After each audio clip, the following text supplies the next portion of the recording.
Yes. Hi.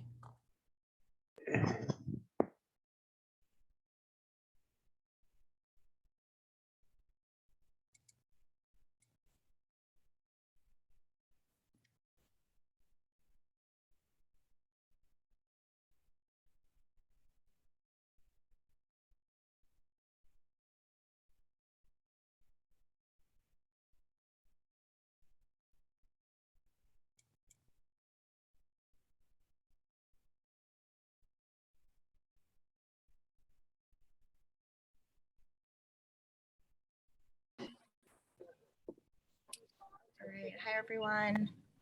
We'll just give folks a couple more minutes to join before we get started.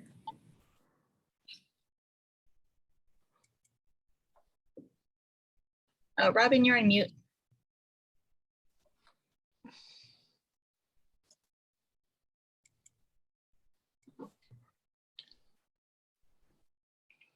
Okay, can you hear me now? Yes. Can you Yes. see me? I'm on an iPad and myself is all blurry. Can you see me okay? Yeah, Yes. I can see you just fine, Robin. Do I look younger? Oh yeah. All right.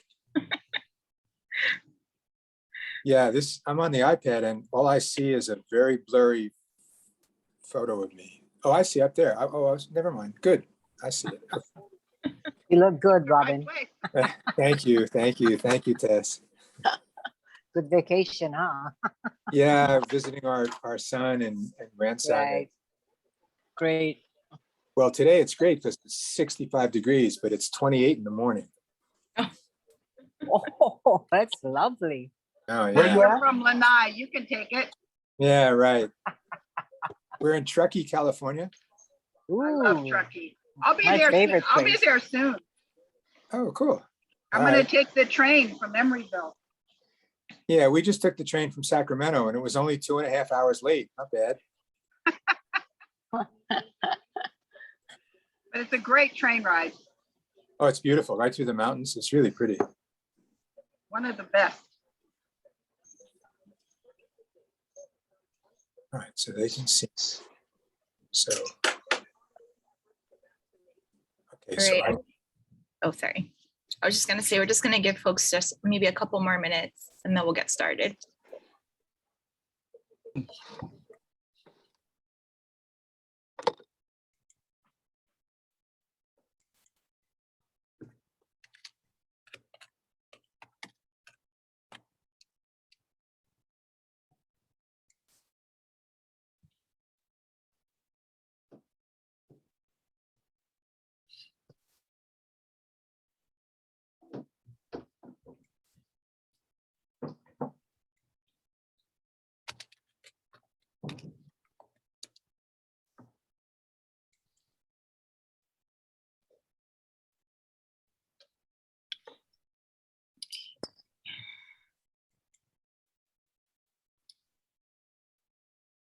hey, Ron, I'm sorry I had to miss the earlier meeting.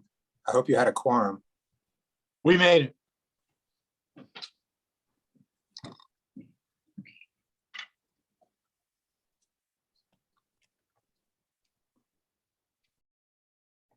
Okay, well, we have quorum, so I'm gonna go ahead and get started.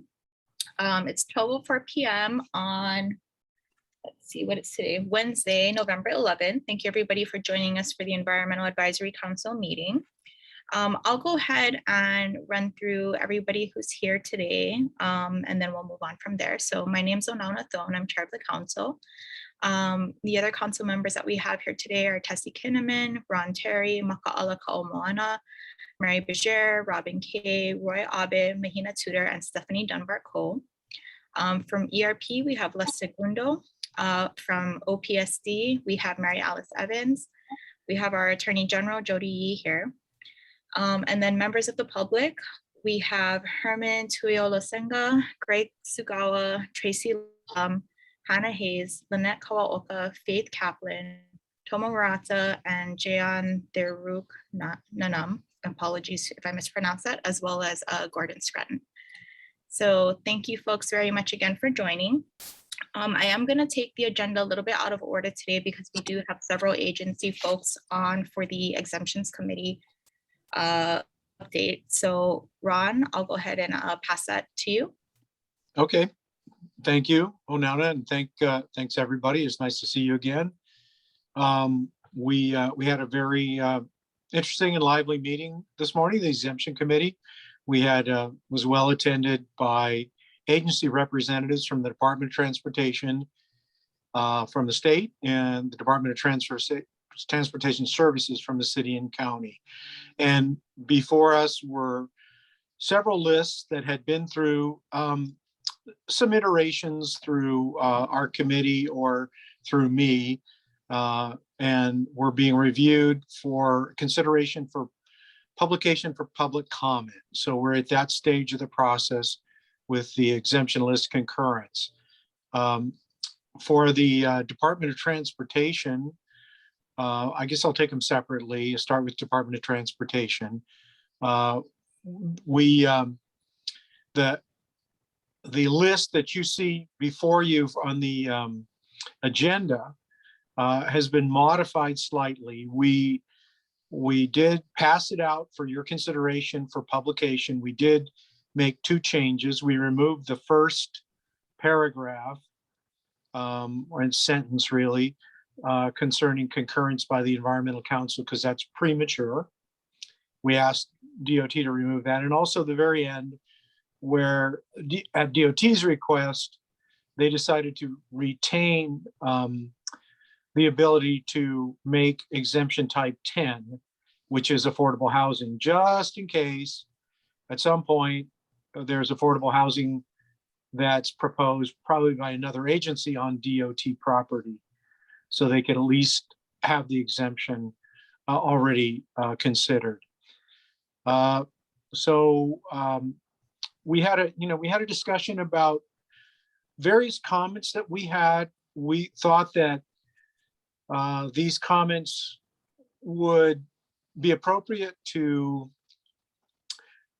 apply during the public review period. In other words, we didn't think that DOT should come back another time with another version of the list, that it was far enough along that we could put it out for public comment, but we do have some additional comments on the list. We unanimously voted to send it for your consideration.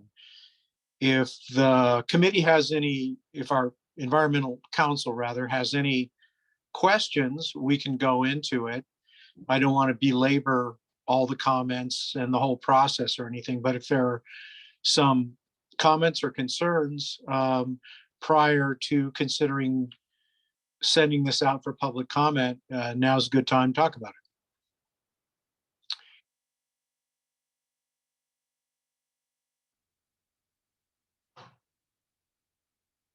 No, and Ron, maybe I'll just add, some of the comments that came up in the during committee had to do with, one of the exemption categories, a question about impervious surfaces versus pervious surfaces. So DOT said they would consider that. There was another question about, adding a possible exemption for maintenance of predation measures, if that's the right term. Predator control. Yeah, predator control. There we go. And then another question about, seawalls and whether it should be in, type 1 or type 2. So those are things that, as Ron mentioned, those are the specific topics that came up that, we'll go ahead and work with the agency during the comment period. And there may be other comments that come up from members or members of the public.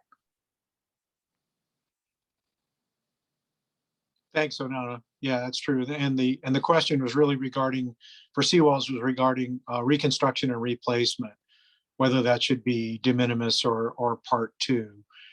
And so we're asking them to consider that. Now we have a number of DOT representatives here today who can answer any questions that anybody has. We really appreciate their involvement. I think they spent quite a bit of time, months and months, considering and preparing the list. They had a blue ribbon committee kind of, so it's an interesting list. Another feature of their list was to add, just kind of for internal purposes, a part 3, which consolidates all the emergency measures. It's not part of our rules, which are part 1 and part 2, but they have a part 3. And I think the committee did want to consider whether that was appropriate to have it on there or whether there was confusion. But at this point, we're just, putting it out for public comment. I'm not seeing any hands raised, nothing in the chat. Nobody's making any weird faces. So I'm assuming there's no questions. Do we have, let me see. Maybe I'll just ask Tomo from DOT, who's kind of the spokesperson for his big posse here, if he wants to say anything. Hi, Ron. Thank you so much. Yeah, thank you for another opportunity to say a few words. Well, I addressed what we needed to say at the exemption committee meeting. But yeah, I'd like to again, I'd like to thank you that the environmental advisory committee to review and consider our exemption list. I'm sorry again. This is my name is Tomo Murata. I'm with the Department of Hawaii Transportation and statewide transportation planning office. And yeah, if I may, I just want to mention that this the HDOT came up with the task force to work on this amendment, and this is the consolidated efforts of all 3 modal divisions, and the task force that we came up with consists of planners from each divisions who you probably know some of them have experience with the HRS 343 and the exemption process, and such as preparing master plans and environmental studies, and involved in the current design of exemption template, reviewing and commenting on the rules and amendments, and the decades of planning experience with HRS 343. And also in the task force, we have planners who held a senior planner position at OEQC and the former environmental council member. So yeah, for me, it was really enjoyable and educational blessing to be able to work with this group. So we believe that the proposed exemption list represent a reasonable and a balanced approach when considering exemption actions. So we appreciate your considerations when reviewing the proposed exemption list. Thank you so much. Thank you, Tomo. It's been a pleasure working with your group. You obviously have many advantages when it comes to working on Chapter 343 issues, and we appreciate and respect that. We'll see if there's no comments. Is there a motion? Can I hear a motion? Robin? I was just going to say I think we have a recommendation from the committee, so I don't think we need a motion. I always forget that. Okay, we don't need a second either, do we? So I guess I can just, is there any further discussion? Okay, but this is your meeting, Onalis, so I guess you have to call for the. I was gonna let you do it, Ron. Go ahead. Okay. All in favor? All right, and again, we're voting to put this out to public comment. Right, that's Right, that's a recommendation from the committee. Yeah. Okay, are there any All right. opposed? Any abstentions? Okay, looks like it passes unanimously. Thank you, Department of Transportation, for coming to this meeting, submitting your list. Please make those changes that we discussed, removing those 2 items, and send us a clean copy, a PDF copy, and we'll get that in the next available environmental notice. There's a 15-day comment period minimum that we have. It because of publication dates and our meetings and that sort of thing, it ends up being more like 30 or 45 or sometimes 60. We'll take all the comments that come in before we're able to put this on the agenda for the next meeting. Sound acceptable, Tomo? Yes, yeah, thank you so much. Thank you for your consideration. Really appreciate. Fantastic, thank you. Okay, next we'll take up the Honolulu City and County Department of Transportation Services. And we had an extensive back and forth process mainly with me and the agency before we got the list ready for the committee to review it. The committee fully reviewed it. We had some questions. Again, it was unanimously passed out as a recommendation to the council to release it for public comment. And we have several folks from the agency that were here. I'm looking right now. I think we only have Greg. Is Michael here too? Michael's Yeah, here. Michael's here as well. Okay, we have Greg and Michael from the Department of Transportation Services. Maybe I'll ask them to make a statement if they wish first, and then I'll take up any committee questions if there are, or council questions if there are any. Okay, can everybody hear me? Yes, we can hear you, Greg. Okay, yes, yeah, my name is Greg Sugawa, and I'm with the City and County's Department of Transportation Services. Yeah, so we didn't have quite as many experts working on this one as HDOT did, but we did come up with our proposed exemption list using both our existing list and also the federal categorical exclusions and the a few other agencies existing exemption lists. We then circulated the draft within our department to all the different divisions.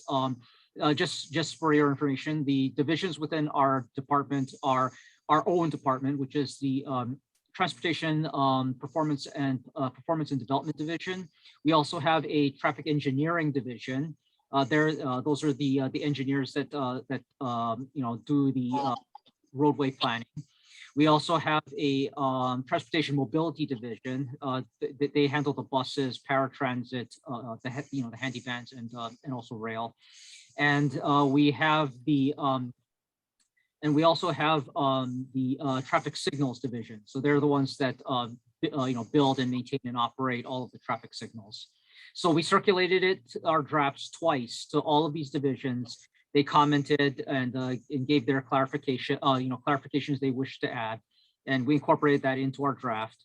We also held two information sessions with our department, and we presented the draft, all of the information, and took comments in those situations as well. And so yeah, that was how we generated our proposal and sent it to Ron, and we worked with Ron to answer all the comments and questions he and the exemption committee had. And yeah, we this is a work in progress, and yeah, again, we don't have quite as many experts as HDOT did, but we think we did a pretty good job of putting together a comprehensive list. The wording I understand some people said the wording was a little bit confusing, and so we tried to smooth that out as best we could. Part of it was we were trying to keep a lot of the text and terminology consistent across all the different general types, and yeah, so hopefully it's clear enough for the readers. So sorry, thank you for giving us this opportunity to present and have you guys consider our draft proposal. Thank you very much, Greg. Does the council have any questions or comments regarding the list? No, I'll just go ahead and say again, thank you very much to you, Greg and Michael, and your group when working on this. It is very comprehensive, and we know we had some pretty, comprehensive edits early on. So thanks for taking those into consideration. Yep, thank you. Okay, well, I'm not seeing any hands again. Looks like we don't have any further discussion on this issue. I guess I will just make the question. All in favor? Opposed? Abstentions? Very good. We unanimously passed this out. Greg, I think you heard the instructions we had about this. I have your clean copy though.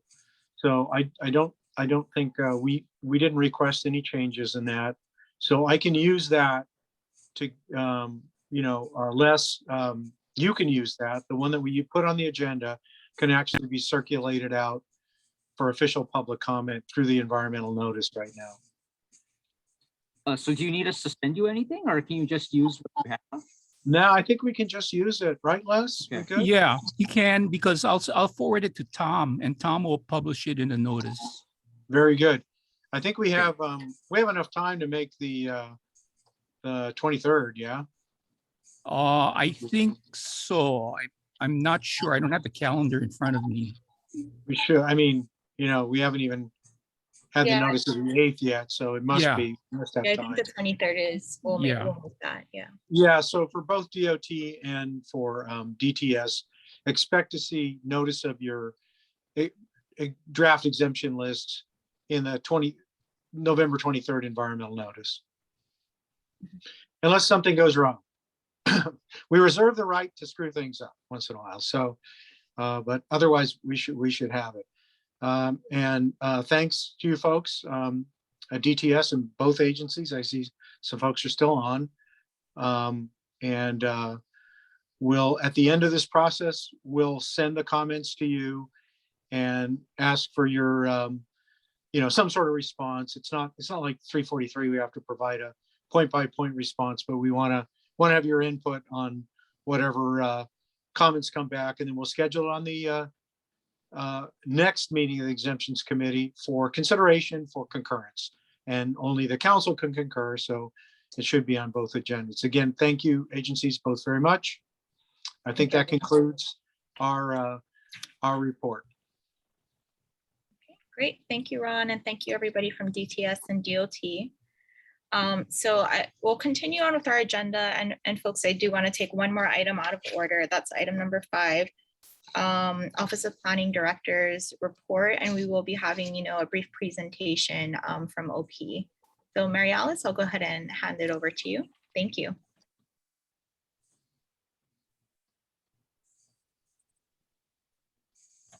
Thank you for letting me unmute. I'd like to introduce Sarah Chang. Sarah is in the Office of Planning and Sustainable Development and working for our Coastal Zone Management Program. And she is responsible for our ocean resource management planning activities. And she's going to give a short presentation on how on the plan, and I think you'll see how it relates to your work. Go ahead, Sarah. Thanks, Mary Alice. Good afternoon, everybody. Let me just share my screen.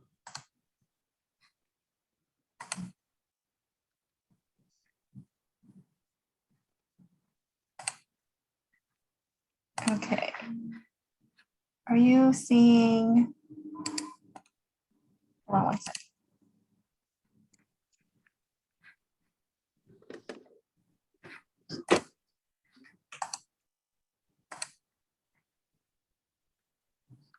Yes. Okay. And you see the slides, not the presenter view, right? Yes. Okay, perfect. Okay. So, like Mariella said, my name is Sarah Chang. I'm a project analyst with the Hawaii Coastal Zone Management Program. My primary role is ORMP coordination and then supporting Focus Area 1, which is coastal hazards, and we'll get into that a little bit more. So today, just here to give you a brief overview of the 2020 ORMP, talk a little bit about the updating process and some of our current ORMP projects. So this 2020 version is the 5th iteration of the plan. It's updated roughly every 7 years. So continually evolving and adapting as the times change. Here you can see some of the defining features for each of the plans. So for 2020, that was the elevation of traditional ecological knowledge or tech in the planning process and the establishment of 3 focus areas. So the update came out in 2020, and we're now in the implementation period, which we anticipate will go until about 2030 or so. And so during the updating process, our team had three main goals in mind. The first being to integrate tech, traditional ecological knowledge, by involving EK Kapuna in the updating of the plan. And I'll talk a little bit more about this in the next slide. Our second goal was to really increase the utility of the plan. Some of the feedback that we got on previous versions was that it was just too broad, and that the breadth of goals combined with lack of personnel and funding resources of our ORMP partners left a lot of the plan priorities unaddressed. So we were very intentional in the focusing of this 2020 plan in order to make it more implementable. And as you'll see, that resulted in a narrowing of the 2013's 11 management priorities down to 3 focus areas. So a much more specific scope. And then finally, the third goal was to create something that was a little more user-friendly, visually engaging, in order to appeal to a broader audience. So going back to the inclusion of traditional ecological knowledge, this plan update was intended to acknowledge and respect the traditional knowledge and cultural practices that enabled Native Hawaiians to survive and thrive for centuries prior to Western contact. So our team had many conversations with Ike Kapuna and various cultural practitioners, but with such a broad topic, ocean resources, it was challenging to get very specific recommendations. But throughout all of our conversations, there were several common recurring themes, and that resulted in these 6 principles here, which run throughout the ORMP and are kind of our guiding pillars as we move into the implementation of the plan. In addition to guidance from EK Kapuna, we relied on input from our partner agencies. And we have several forums that meet regularly to create opportunities for cross-agency collaboration and knowledge exchange. So our first body is the Council on Ocean Resources. They meet twice a year, and their role is to really set the priorities and provide leadership and direction on the implementation of the ORMP. Our next group is the Coordinated Working Group. They meet quarterly, and the working group is made up of representatives from a variety of different agency partners from the federal, state, and county levels. And it's really used as an opportunity to coordinate and integrate implementation activities across agencies. So we actually have an upcoming meeting tomorrow, and our topic of discussion is going to be looking at coordinated and consistent messaging around coastal hazards, since there are many different bodies working on coastal hazards and trying to make sure that we are all on the same page and moving forward together. Another one of our groups is the action teams, or ACTs. They are much smaller groups and meet on an as needed basis. It's very topic specific, usually to support a discrete project. So for example, we have a marine ecosystems action team, which meets to discuss how ORMP can support DAR's Holomua 30 by 30 plan. And then finally, our MACSAC, the Marine and Coastal Zone Advisory Committee, which is a public advisory board. It's 12 members from across the state with diverse professional and community backgrounds. And they really provide the on-the-ground community perspective that we rely on to inform our implementation strategies. So all of these groups were influential in not just guiding the update process, but they're also key partners for implementation as well. And then finally, in addition to our Ike Kapuna and various state agency partners, we had the community, which played a big part in influencing the direction of the 2020 update. So our team conducted 8 in-person events around the state, which were called public information sharing sessions. And these were advertised through newspaper ads, a couple spots on HPR's Conversation, community calendars, Facebook, those kinds of things. And for those who were not able to participate in person, there was an online story map, which emulated the in-person presentation and then had links to the survey questions that were asked during the in-person meeting. So there was opportunity to participate in person and virtually. The outcomes from these public information sharing sessions were then shared back with the participants and community members at the end to ensure that we were closing that feedback circle and showing the community members that they had been heard. So as mentioned, one of the goals of the update was to narrow the scope of the plan to create something that was a little bit more actionable. So we used these 4 criteria to help us focus down on the issues. So it's, is there a management gap? Is it a statewide issue? Is it a multi-agency concern or require collaboration across agencies? And is the issue distinct from other efforts? So using this criteria plus feedback from the public information sessions, we got this chart here, which shows the management priorities expressed by the public. So you can see the light green was from the in-person information sharing sessions and the dark green is the online surveys. And appropriate coastal development, watershed management, coastal hazards, and marine resources were our top 4 priorities. So these issues and their rankings were shared with our partner agencies in the council and working group in order to look for synergies between public interest and agency initiatives. And so that resulted in the 3 focus areas that we have in our plan today. And those are development and coastal hazards, land-based pollution, and marine ecosystems. So you can see that they very closely reflect the findings from the public information sharing sessions. So in addition to being the top priorities identified by the public and our partner agencies, they also very nicely capture the theme of holistic thinking and Mauka to Makai management. We're always looking for the links between these focus areas, and as a network agency, we're working to break down the silos in operation and thinking. And so the ORMP provides us a really nice forum to do this. And so with that, I'll dig in a little bit to the current projects that we have going on within each of our focus areas. So the first one, development in coastal hazards. We've got several projects going on. The first one I'll talk about is this regional shoreline management scoping study.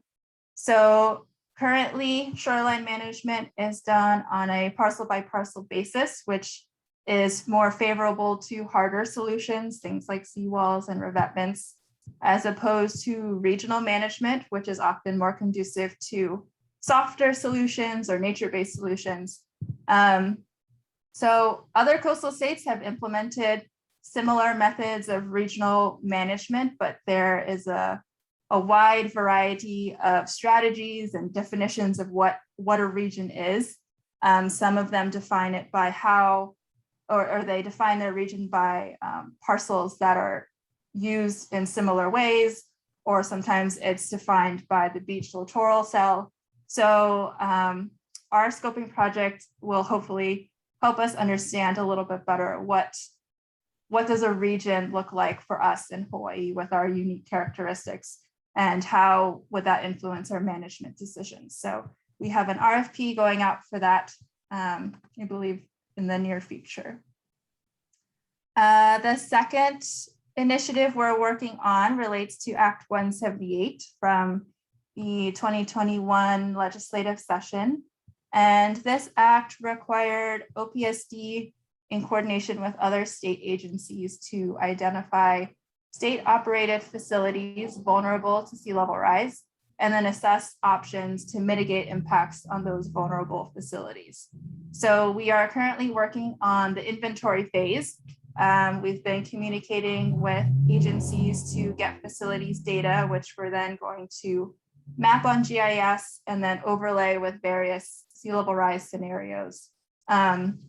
And that will all be included on our first annual report, which will be a kind of high level assessment of what state facilities are at risk and some recommendations for how we can continue to move forward with this initiative. And then finally, we have ongoing collaboration with the counties. The county planning departments are really key partners for us in enforcing CZM objectives. We work with them on a regular basis to provide support, guidance, and oversight in SMA permitting. But we also have several CZM funded projects that are happening at the county level. So for example, on Kauai, they are developing an updated GIS layer as they consider incorporating sea level rise into their SMA boundaries. Another ongoing project is in County of Hawaii. They are conducting a pilot to establish shoreline and riparian setbacks as they have very different coastlines from the other counties. So several different projects going on. We've developed a county profile story map, which goes into further detail on the partnership between CZM and the counties and has information on some of our past and current projects. And I'm happy to share that link with you all after the presentation. So moving on to focus area 2, land-based pollution. Our current project is that we have contracted with UHC Grant to write a report on the frameworks for land-based pollution management in the Hawaiian Islands. So this report is going to describe the multi-jurisdictional management framework that is currently used to regulate and monitor land-based pollution. It will look at some of the successes and shortfalls of the system, as well as identify some gaps and potential research needs. And the report is being done through a combination of literature review and first-person stakeholder interviews. And so we are hoping that this project will kind of set the groundwork for where and how ORMP can most effectively target our efforts. And we're anticipating that this report will be finished December 2021, so coming up soon. And then last but not least, our focus area number 3 is marine ecosystems.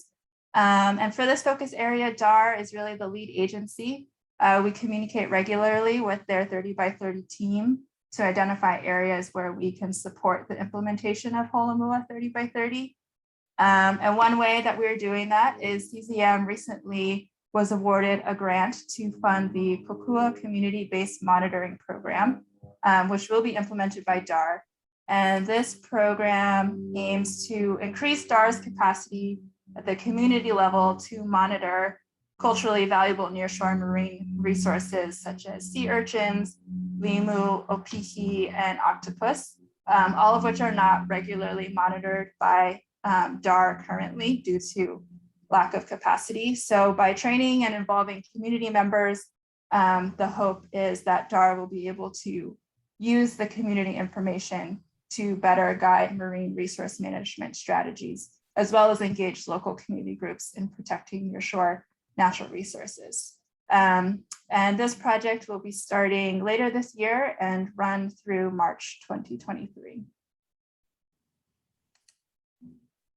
And then finally, just some recent news. The ORMP was the recipient of the APA Hawaii Chapter 2021 Environmental Planning Award.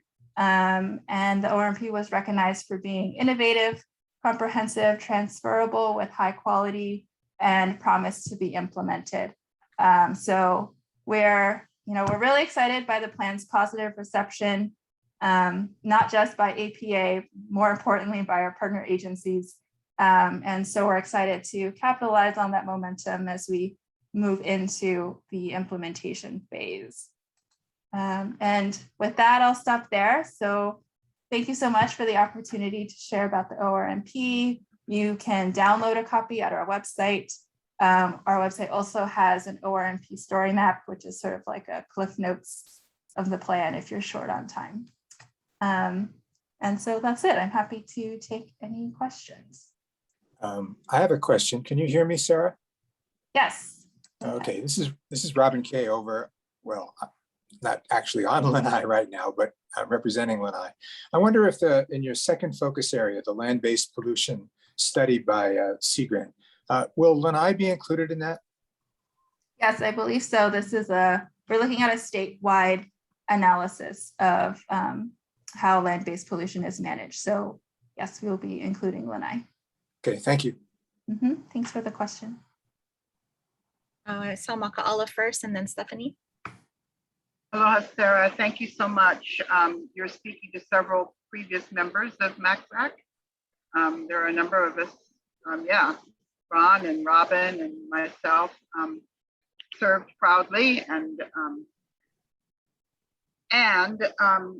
appreciate the work that this effort has done over the years.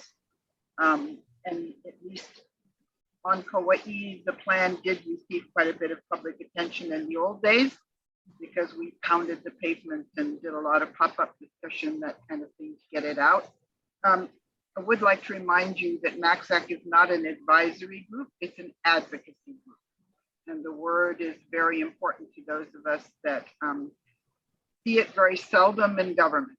So the difference is we've had to defend that word a couple of times and defend the difference. And personally, it matters to me because there's very little of that available. I appreciate the focus, obviously, of TEK. I think you probably are aware that that's near and dear to my heart. I'm wondering how the kupuna and practitioners were selected. Thanks for that question. And thank you also for that point about advisory versus advocacy. You know, I joined the team post update, so I'm not too sure on how the Ike Kupuna were selected. I'm happy to ask the people that were involved and get back to you on that. Sure, and I jotted your email down. I'll send you the question in email. Thank Perfect. you, Sarah. Great. Thank you, Sarah. All right, Steph. Thanks, Winona, and thank you, Sarah. Really appreciated that update. Kind of following on the land-based pollution aspect of the plan, I noticed that in the marine resources protection, there was reference and certainly support for DAR's 30 by 30 Holomoa initiative, and I didn't see a parallel to DOFA's 30 by 30 watershed initiative under the land-based pollution part of the plan. And I'm wondering if you could speak to that. Yeah, sure. Thanks for that question. So for this plan, when we are looking at land-based pollution, currently our priority is thinking more about the built environment and less of a focus on the upper watershed. You know, we do understand that there are obviously connections between all of them, but I think that part of the aspect that we're looking for is where is there maybe some confusion because of all of this multi-jurisdictional overlap, or where are the gaps? And so I think looking at the built environment area wasn't kind of a venue that seemed a little bit more unclear to us. And so that is where we're focusing our attention for the time being. Okay, thanks. So the framework that Sea Grant's doing is not going to include anything but the built environment? I'm not totally sure on who is on her interview list for the report. It's possible that she is talking to DOFA. I know for sure, though, that the built environment is sort of our main priority for this first stage of looking at land-based pollution. Thanks. Good questions, Steph and Maka'ala. Anybody else? Council members, any other questions or comments for Sarah? What about members of the public? Any feedback or questions? All right. Well, Sarah, thank you so much. It was a really great presentation. I don't have any questions right now, but I just want to thank you for taking the time, and thank you, Mary Alice, for offering the presentation for us today. Great. Thank you so much again for the opportunity to speak. Yes, thank you. Sarah, would you please, excuse me, Onana, just quickly, would you post your email address in the chat, please? Yes, I sure. missed it earlier, so. Yes, no problem. And I can also send you the slides if you were interested in sharing those as well. Yeah, I think that would be great if you can send them to Les actually, and Les can distribute it to the council members. Okay, great. All right, thank you. Well, thank you again.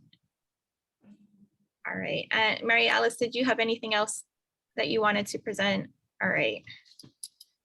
Okay, thank you, folks. Well, okay, I want to go back to the agenda in the original order then, so the items that we missed. So review and approval of prior meeting minutes.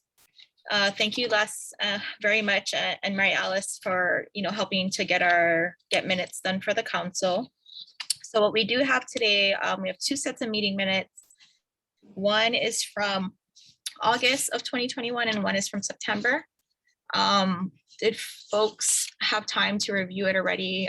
If not, we can go ahead and take 5 to 10 minutes to review if you haven't already reviewed. Okay. What's the council's pleasure? Has everybody already reviewed it? Anybody have comments? Yeah. Okay. Everybody's reviewed. I did. Okay. Everyone's staring at each other, but nobody's speaking up. Yeah, it's like I've already reviewed, so I don't need it. But if people need 5 to 10 minutes, let me know. We can go ahead and take that now. Okay. Doesn't seem like we need to take the time. So why don't we just go ahead and start with the August 3rd, 2021 meeting minutes. Yeah, and I don't have any comments to offer or edits. Does anybody else? Okay. It looks like no. Do we have a motion? Okay, Ron. Okay, so you'll move to approve the August meeting minutes, Ron? Okay. Do I have a second? Second. Mary, second. Okay, thank you. Sorry, Maka'ala, she beat you. All right, all those in favor of any further discussion on the August 3rd meeting minutes? No. Okay, all those in favor of approving, say aye, raise your hand. Okay, Dawn, I can't see you, so I'm not sure. Did we just lose her? Oh no, she's still there. Okay, sorry, keep your hands up. All those in favor of approving. Okay, everybody's moving. So we have everybody except Steph, you're gonna abstain? Okay, Steph abstaining. I'm gonna put down Dawn is abstaining because I can't see her.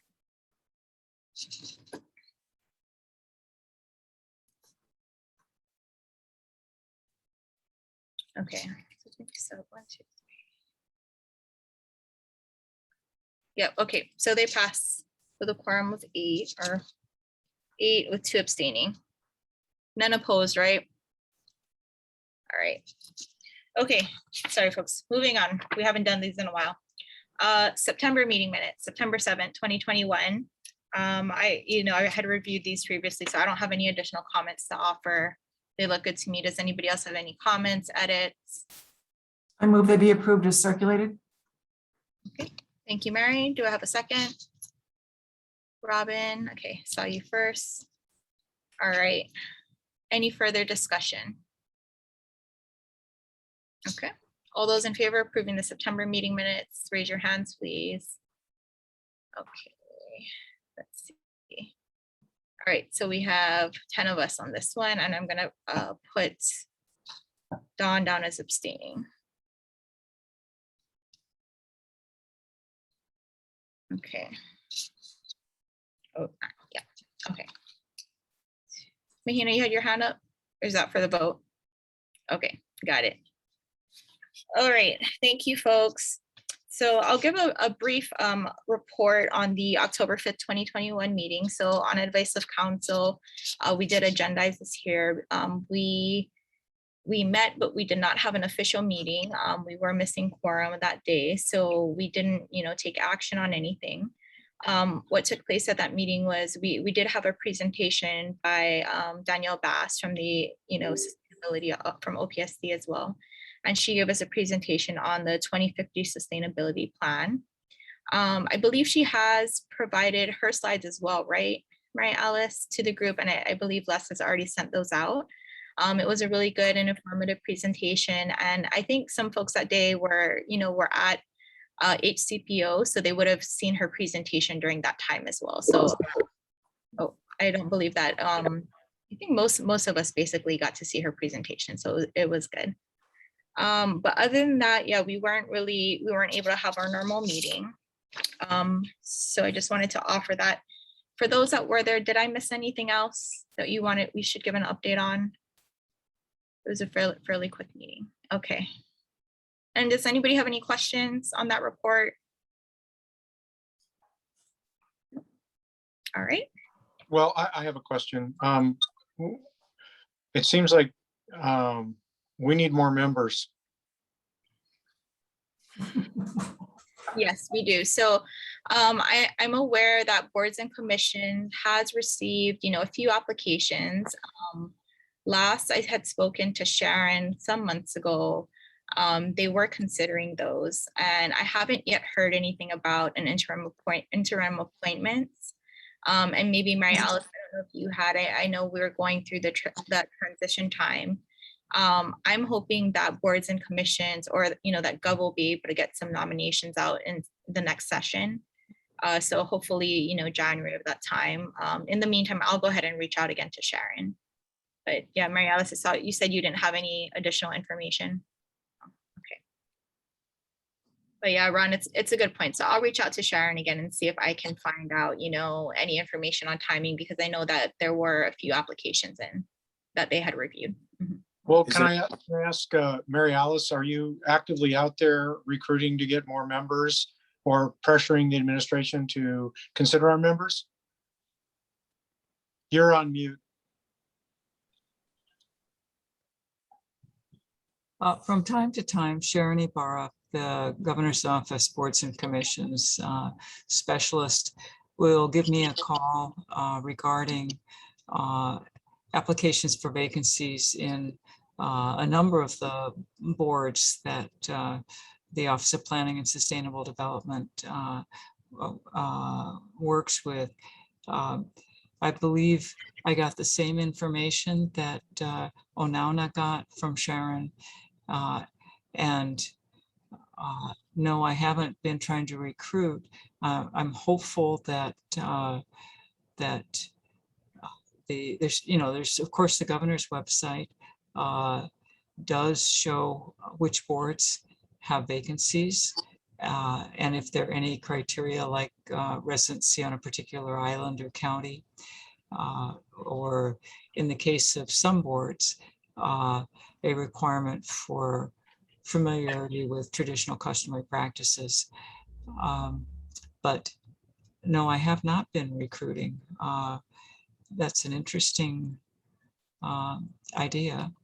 I would imagine that we could do more on that if you wanted me to, and I'd have to talk to our staff and see what we could do. Well, it's a consideration. I know we have several applicants that I've talked to that have want to join, some very qualified ones, and I think they need to be considered.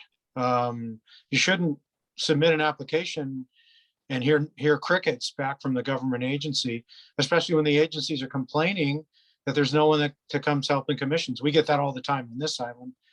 And I know COVID has made everything screwed up, etc. But one of the solutions to that is to have more members on boards and commissions.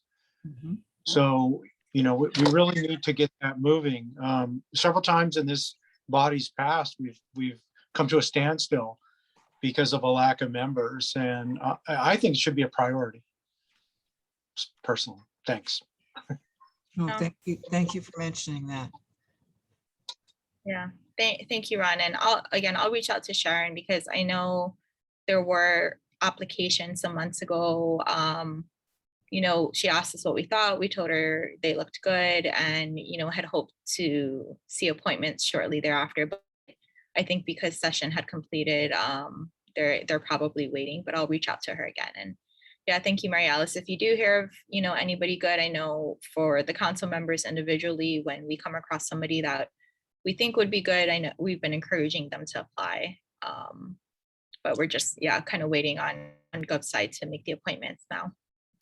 Okay, and I know there were several other hands up. Who is next? Oh, I just okay. had a quick comment following on this, and I'm sure many of us have the same experience, but just speaking to the potential value, Mary Alice, of you recruiting, I would not be here if I didn't get a couple of phone calls from Scott Glenn years ago saying, get on this board, please, and what can I do to make it happen? So I know that that's nothing new, but it is what it took to get me here. And so to the extent that you have the bandwidth and ability to do that, I do think there's a strong track record with that approach. So thank you. Thank you, Steph. I appreciate that. Thanks. Sorry, I think Robin was next, and then Mahala will go to you. Yeah, I was just going to ask if I mean, I agree 1,000% with both Steph and Ron's perspective. Is there anything we as a council could do?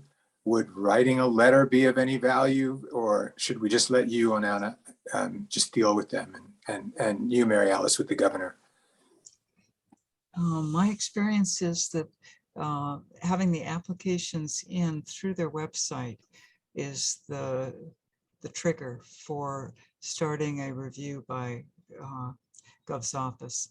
I do know that I think there are over 400 boards, or 100 boards, and lots and lots of positions. So they have only one staff working on that due to cuts in position counts by the legislature over time. So yeah, it is a challenge, and I sympathize with the fact that getting those vacant positions filled would make it much easier to have a quorum, and also to have a broader balance of members to enliven discussions. Mahala? Yes, thank you. I appreciate this discussion very much. I got a call from Scott, but I also got a call from my elected representative. And so I don't know whose role that is in dealing with our own legislators. There's nothing to preclude me from calling them and saying, can we encourage this to occur? Because at the end of the day, the Senate has to vote to confirm. So there is a role. And they're all going to say right now we're not in session, but to put it on their list of early actions when they are back in session, and also to call it to their attention that that's their job too, to recruit, their job to know who in their community would be good to have on these things. It's part of them too. I don't want to leave them out of this discussion, and I'm not sure the protocol, particularly for Mary Alice in this, but it certainly is within our purview to call our own legislators and say, hey, this is the situation that I'm involved with, and not just of my district, So I think there's a role there as well. Let's try to remember that. We can make that call too. That's a good point. Dawn, did you have your hand up earlier? Yeah, I was just thinking that maybe we could put out something in the environmental notice, because that goes out every 2 weeks, and maybe we can identify the areas that we're meeting people on the council, and or Facebook, because there's a lot of social media that goes around. And then on our upcoming December 1st meeting, we can also put it out there as well, to all the attendees. I don't know how many there'll be, but hopefully there'll be like 100. Yeah, that's a good idea about putting something in the notice. Mary Alice, is that something that you'd be okay with? And Absolutely. And then Les, is that the type of information that would be acceptable to publish in the notice? I mean, I hope so, but just checking before we go Yeah. ahead. Yeah. Yeah. Okay. Yeah, so I guess we'll need to work on, well, okay, 2 questions. And this also goes to Robin's idea of writing a letter to Gov, or an official letter from the council. So I actually have a question to our AG Jody, because I hadn't agendized approval of a letter, you know, so is this something that we need to postpone to the next meeting because it hasn't been agendized? I mean, this is really like a request for, you know, a request for folks to apply to the council, right? Not really a substantive thing. Yeah, so that's my process question. You know, I've been thinking about that as this discussion went on, if because it's not on the agenda. I seem to recall there was something for like kind of administrative sort of matters, but I'm gonna have to look that up and get back to you. Sorry. Okay, yeah, maybe we can circle back to, sorry, go ahead, Robin. Well, how many times I start my conversation with this sentence, but I'm not a lawyer, but it seems to me that it's sort of on the agenda because we have a quorum call. And the whole argument Ron's making is this was the first time since I've been on this council, this last meeting, that we didn't have a quorum. So I think it is very relevant. And, you know, if we could all communicate this in some way, we have a legislative responsibility. So I think for us to articulate, you know, we're not demanding or petitioning or parading in front, but I think a letter of concern is very, very reasonable. And I'd hate to lose another month. When I think of the people that I've talked to who said, yeah, I put in my application, but I haven't heard a thing, that's embarrassing. And even though it's not us who makes that choice, it's our, quote, our agency that gets, you know, what's going on here, folks? So I think we need to do something as a group. Okay, sorry, Mary, go ahead. Well, I wasn't going to say anything, but since we're at this stage, I was asked to submit my application for this council 2 years before I ever heard from anybody. And 2 people who are currently on the council were appointed when I didn't hear boo. So I just thought, I took that as the answer, that the gov didn't want me, or I was the bad mix or whatever. And so I committed to other situations. So when I saw Scott Glenn at the that hoopla thing we had at the convention center, and he introduced himself and told me how hard he was trying to get me on the council, I'm like, what are you talking about? I haven't heard boo from anybody. I moved on. And that's the risk that we run, is that quality, and I'm not saying that I'm superior quality, but we've all been recruiting people, and because we want to enhance the quality of this body. And when we ignore them, they move on to other things. You know, good volunteers aren't sitting around doing nothing. So I just think that we need to, and so my question is, can we help Sharon with any of her vetting? Can volunteers, you know, like check things out or whatever, you know, I mean, it's just, I understand that there's got to be, you know, protocols and whatever, but I have something to add too.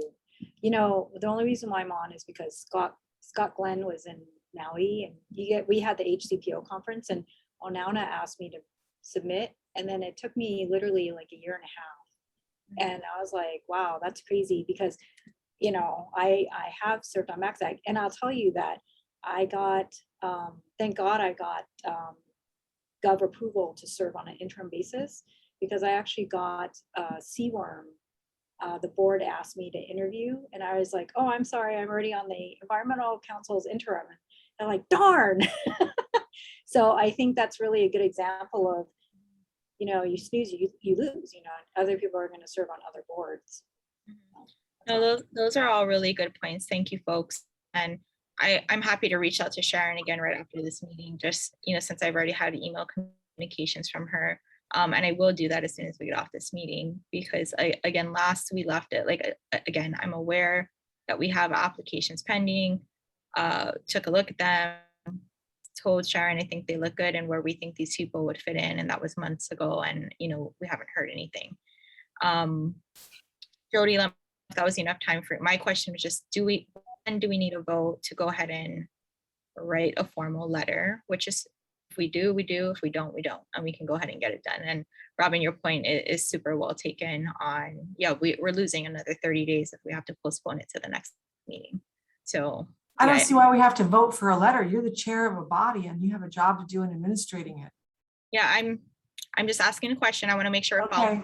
Well, that leads to, and I'm not sure we're still going to get it on the agenda, but yeah, this whole bogged down in muck business that's making me nuts. no, I get it. And I just want to make sure we're following sunshine law at the end of the day. So I asked the question, I asked the question of our legal counsel, and that's all I want to do is follow our procedures. So it's not that I'm trying to make it difficult. I just want to make sure we're following the law.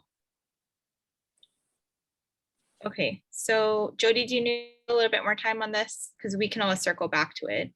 But again, I'm happy to, I am going to reach out to Sharon by email, because again, I think I can do.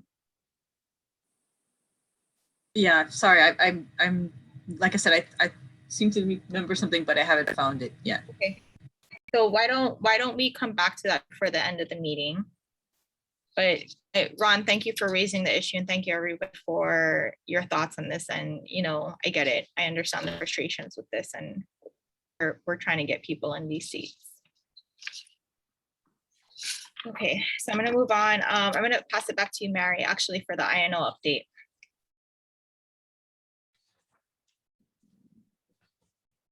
Thank you very much, Madam Chair. INO is chugging along on getting our next forum off the ground. Our next forum I can tell you now, who our panelists. We have Scott Glenn, someone from the Molokai Energy Hui, Keith DeMello from Ulupono Initiative, Henry Curtis from Life of the Land, and Kurt Sui will be speaking for Hawaiian Electric. Those are our 5 panelists for our December 1st forum. You'll start to see, we're going to send out kind of just a black and white announcement with the Zoom link for people to start signing up. And then we'll get our fancy flyer finished and have it out. We're waiting on bios and pictures only because we did just request them. They're not late. We did just request them. And then we're all set for December 1st, more or less. So you guys Mary, all better sign up. Who was the Hawaiian Electric person you mentioned? I'm sorry.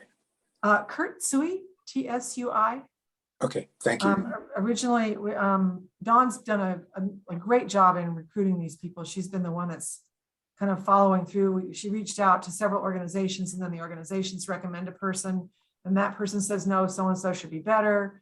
And that, so this doesn't happen in one ask to get it coordinated. And so Dawn's just really been a great administrator to our little committee in that regard. So I want to acknowledge her. It's a great lineup. I mean, that's a terrific lineup you've got. That's good work. I just, Mr. Sui is not a name I recognize from HECO. That's Jim Kelly, the Vice President of Government Affairs, was who we thought it was going to be, but then he said, no, Kurt was a better person for, after he reviewed our, we send them the annual report, that kind of created this monster. And after he reviewed that, then he said that he thought the Kurt Sui person was a better person. So. Okay, thank you. And that's all we're doing. No, we look forward to it. Sounds like a really good panel. Steph, go ahead. One comment. Ed, I apologize if this is already said, but Kurt's the Community Affairs Director for Hawaiian Electric. And what time on the 1st, Mary?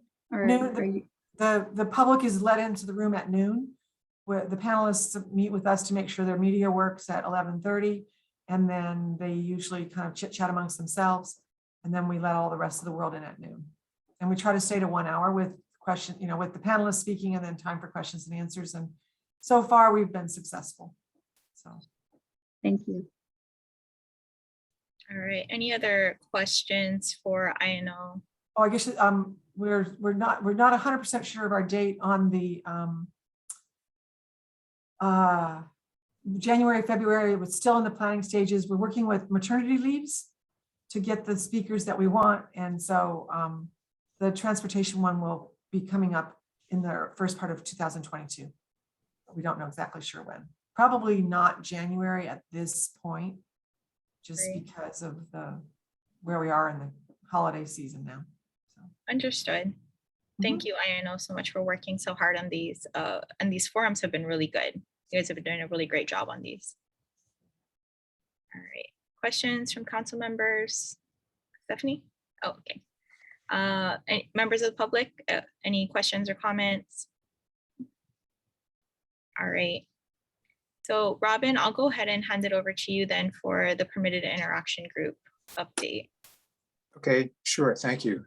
First of all, I want to thank Mary and Roy for being tremendously active, vocal, thoughtful participants in this PIG.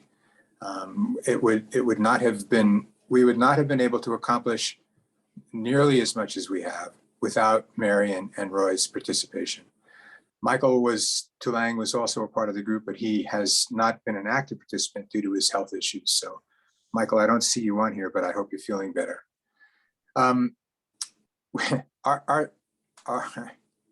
It's sort of weird, and our success is our failure. That is to say, we did 2 surveys and we spent a lot of time and we've reported back to the council, and that's the problem, because we have violated the rules of what a PIG is supposed to be. We were really supposed to just to have been set up for one specific issue and come back with a report on that issue. And I think we went a bit further than we're supposed to.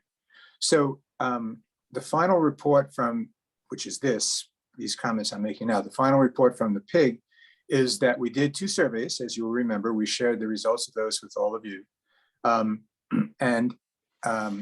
final recommendation is to A, dissolve the PIG officially, B, to establish a new strategic planning committee on this under the EAC. And that strategic planning committee would incorporate the most recent survey results into its planning for a strategic retreat, into its planning for a retreat. We'll talk a little bit more about the retreat in a bit, but I wanted to do closure on the PIG and ask the council's thinking on a new strategic planning committee.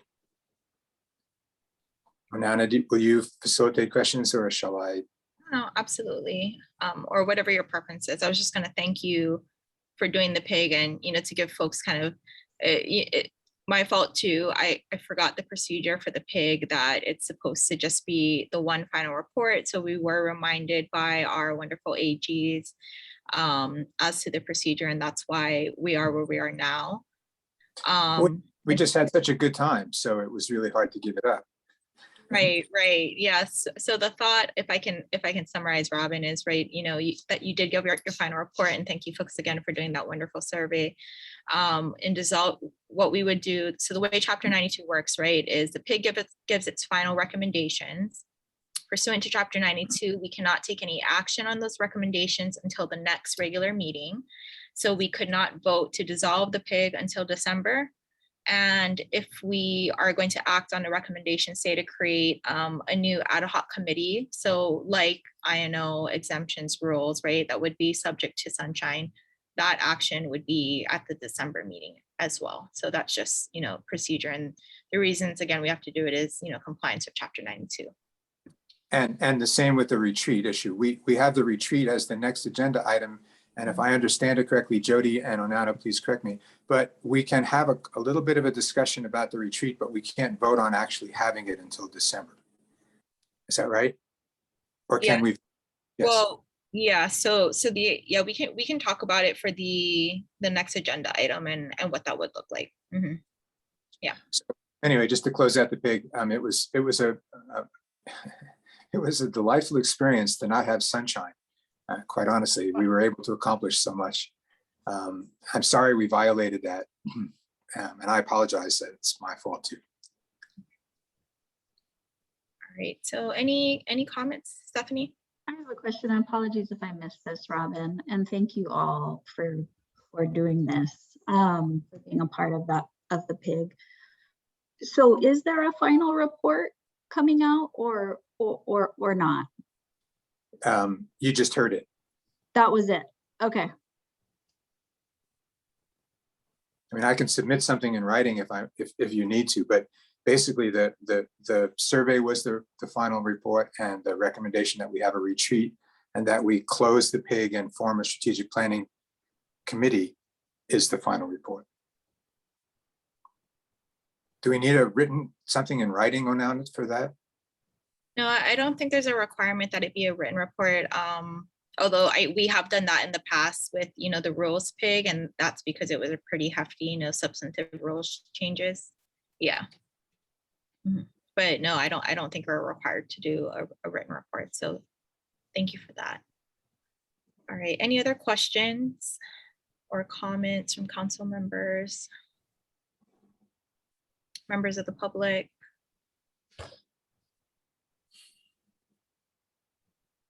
Okay, well, thank you again, Robin, and members of the PIG for spending all the time that you did.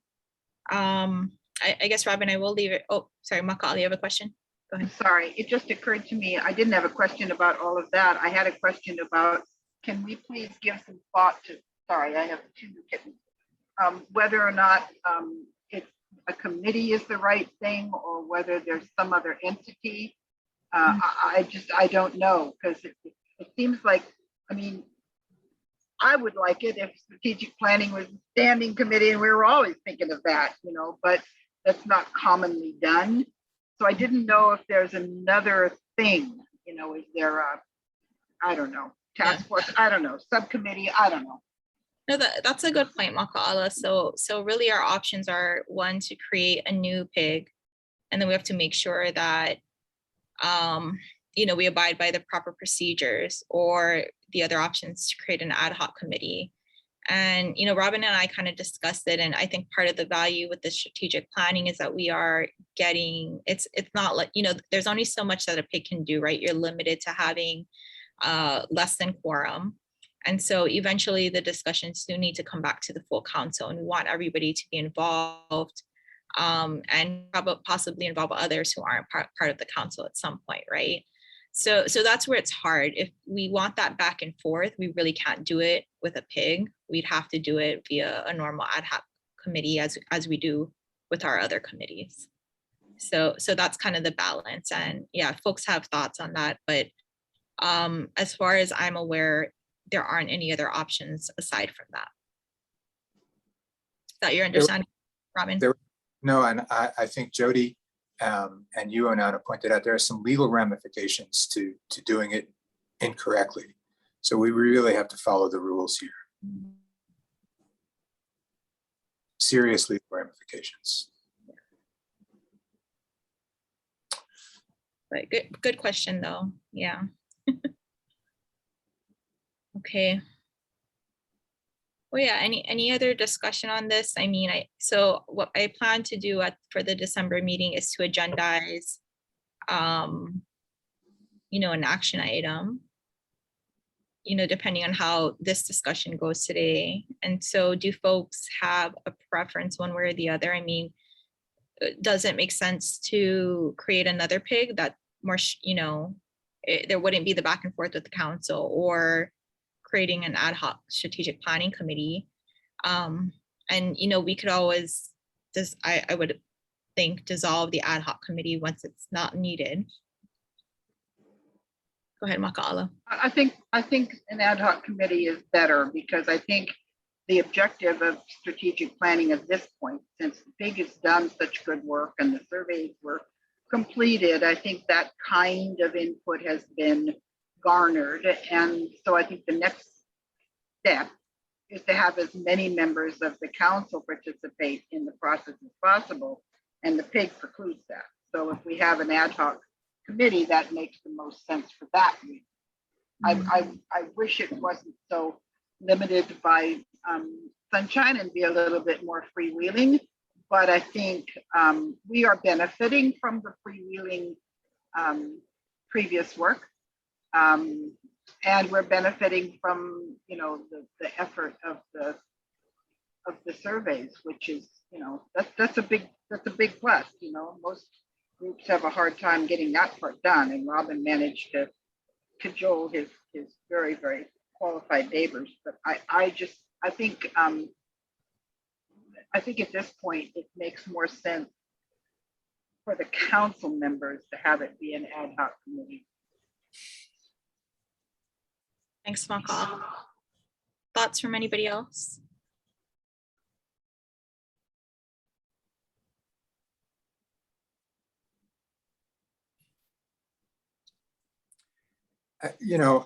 Like you said, Anana, you and I have talked about this a lot, and Jody was very helpful in helping me think through the next agenda item, and it's obviously related to the PIG, and that is the strategic planning retreat. And it's going to be easier and more appropriate under the laws to have a strategic planning retreat planned by an ad hoc committee rather than just a PIG. That's the system we're under, and there are advantages to it. So I would suggest we have Onana, that you actually put a motion up that we form a committee, and then we have a good discussion about them. Makal has raised some good points, but I think it'll be easier to react to a proposal, a motion, than to have just kind of a how do you feel? Well, yeah, and that's why I wanted to have the how do you feel now, so I can get an idea of what I put on the December's. But it sounds like we'll do the motion for the ad hoc committee for creation of that. And then if things change and people think differently within, the next 30 days, we'll have that discussion under that agenda item. Okay. Makala? I think most of us have had some experience, some of us more than others, in strategic planning, understand the process. Places I'm looking at all have. And some of us have had direct experience with Robin and strategic planning. I say that with a smile. I want to be enthusiastic about that. I don't want that to be a chore of the council, or it's kind of a cool thing. Whoopee, we get to do strategic planning, because a lot of advisory councils and commissions and stuff don't. So, I see this as a yippee kind of thing. Thank them for making the recommendation. Look forward to voting for it. Thank you. Thank you. All right, folks. If there aren't any other comments on this particular agenda item, one more time, open it up. Okay, well then we'll go ahead and close the PIG update and turn it over to you to leave the discussion on the retreat. Thank you. We will have, as we said, a more formal vote on the retreat, but we agreed to have just I just want to pose 3 questions for you to think about. We can talk about them a little bit, I think, since it's on the agenda. But these are the 3 things that I think we need to address. And so I would ask you to think about them, and certainly by the next meeting, a little bit today if you can, but for sure at the next meeting. The first question is, what questions do we want answered when the retreat is done? It's a key way to think about, and all of you, as Makala said, have been through more strategic planning exercises, I'm sure, than you want to remember. But what do we want to have accomplished? What questions do we want answered when we're done? Number 1. Number 2, the Sunshine Rules require us to hold the retreat open to the public. We talked with our AG, and Jody was very helpful, but the bottom line is that the retreat, and some there are members of the PIG who believe and agree with that, and actively want it to be open to the public. So given that a retreat is going to be open to the public, do we want to invite specific individuals to make sure that they're participating, or as sure as we can? So think about that. Yes, it'll be open to the public, but are there people we wish to personally or officially invite to encourage their participation in this planning retreat? And then the third question is, should we seek out a Zoom trained or a Zoom comfortable, or whatever the term would be, retreat facilitator? I, like many of you, have facilitated retreats. That was my business for many years, but I'm not a Zoom trained facilitator. I barely got this iPad set up an hour ago to make sure that it would work on Zoom. So do we want to hire, given that we don't have any budget, and I look at Mary Alice to say, I'm not requesting any money here. I'm just saying that, do we want a facilitator to manage the retreat for us? So those are the three questions that I think would be very helpful to have your input on, at the very least by next meeting, and perhaps initially some reaction to them now. Onauna, can we ask a little discussion now? Is that okay? Yes, yes. And I was actually going to ask you to, maybe you can give a rundown on what the retreat constraints are given sunshine. Jody, you can answer that better than me.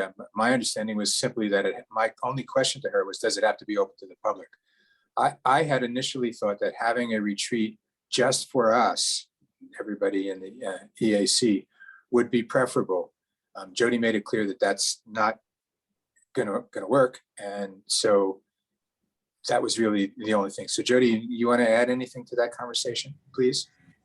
Yeah, I did look to see if there was some special consideration for like a retreat. I do understand that, you know, being able to close it off does encourage the conversation a little bit more sometimes.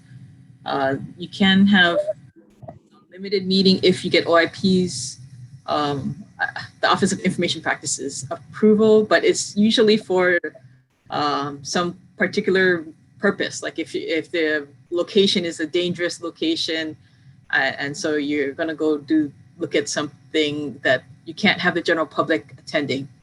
So yeah, and basically you're supposed to make it open to the public. I mean, not unfortunately, but yeah, that's the consideration. And given that, that was why I raised the second question. Because it will be sunshine and open to the public, are there public we want to make sure participate?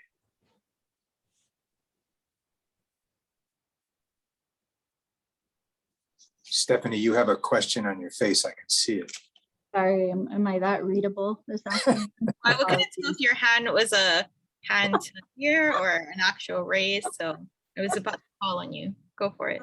So I don't think I'm gonna answer your question, but it's a bit of a follow on.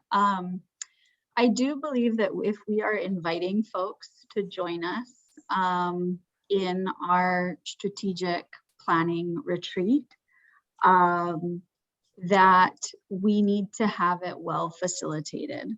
So whether we think we can accomplish that internally and have the capacity to do that, perhaps not. If we don't have it internally, then I 100% support and suggest we get external facilitation for this. I've had the privilege of being on a couple really well facilitated virtual retreats, if you will, strategy sessions, and that facilitation has made all the difference. That's really helpful, Steph. Are there were they paid or did they volunteer? They were paid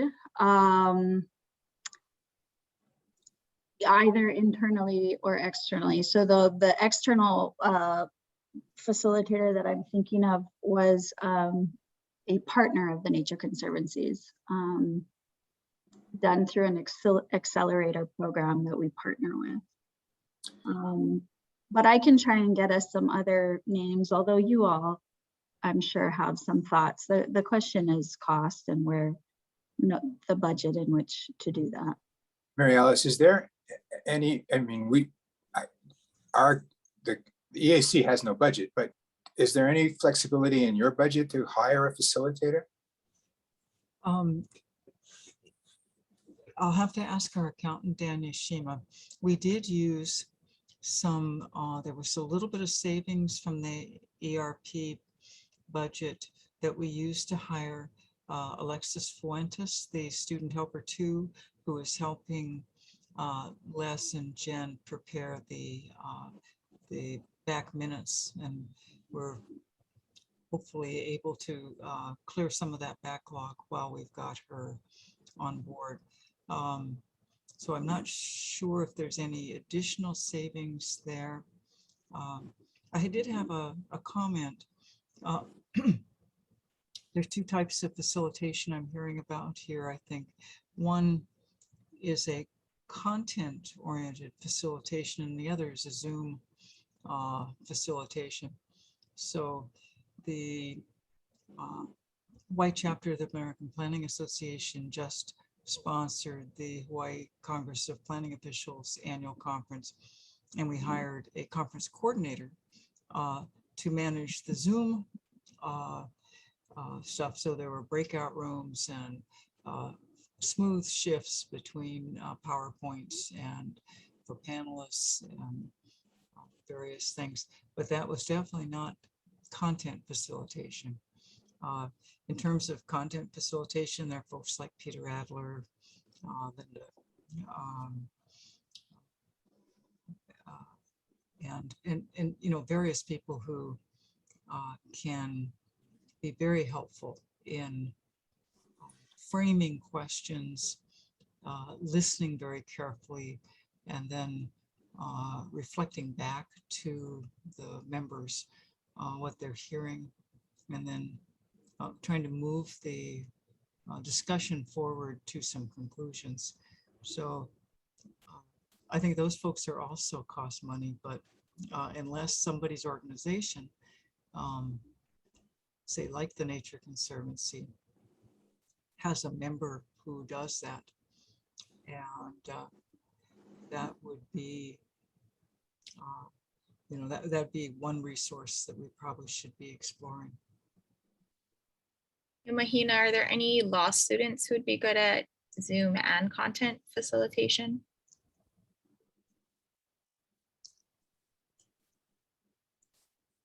For maybe pro bono credit, I don't know. Nothing I think of off the top of my head. I know ELP recently did strategic planning, but they, you know, hired a consultant. I'm not too sure. I can ask around though. Yeah. I think we need to be concerned about the fact that you get what you pay for. Yeah, I mean that as well. So, I mean, how do we get quotes? I mean, like what kind of money are we looking at in terms of what a facilitator would cost, just so we have an idea of how much? If we think it's going to be under 15,000, it is a small purchase that does not have to be posted on the state's HIPRO procurement website, which is from 15,000 to 100,000. And we still have to advertise. If it's anything above 2,500, we need to seek competitive offers in order to hire someone. I don't have an idea of whether we, you know, within our budget, whether we can find savings to help the council with this procurement.